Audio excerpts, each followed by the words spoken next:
News sponsored by Vaira family restaurant, national highway, Petagunta. నోరూరించే వంటకాలు, అసలైన మసాలా దమ్ముతో అదిరిపోయే నాన్ వెజ్ రుచులు మీకోసం. విచ్చేయండి Vaira family restaurant, national highway, Petagunta, Tuni మండలం, కాకినాడ జిల్లా. విశాఖ నగర పరిధిలో గల గోపాలపట్నం జేపీ హైస్కూల్ గ్రౌండ్ క్రీడా సౌభవం కానుంది. క్రీడాకారులకు సకల సదుపాయాల కల్పన కోసం 2 కోట్ల రూపాయలతో నిర్మాణాలు చేపట్టారు. ఈ పనుల్ని sports authority of India regional director Vishnu సుధాకరన్తో కలిసి పశ్చిమ ఎమ్మెల్యే గణబాబు పరిశీలించారు.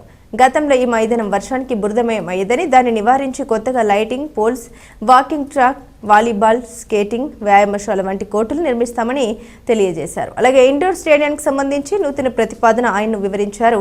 మరో 2 నెలల్లో ఈ పనులు పూర్తి చేసి మైదానాన్ని పూర్తిగా అందుబాటులోకి తేనున్నామని గణబాబు వివరించారు. ఈ కార్యక్రమంలో వార్డు అధ్యక్షుడు నారిపిన్ని సత్యరాజు, దాడి రమేష్, బాబీ, ఎలమంచిలి ప్రసాద్, దాడి సురేష్, సరగడం అరుణ్ తదితరులు పాల్గొన్నారు.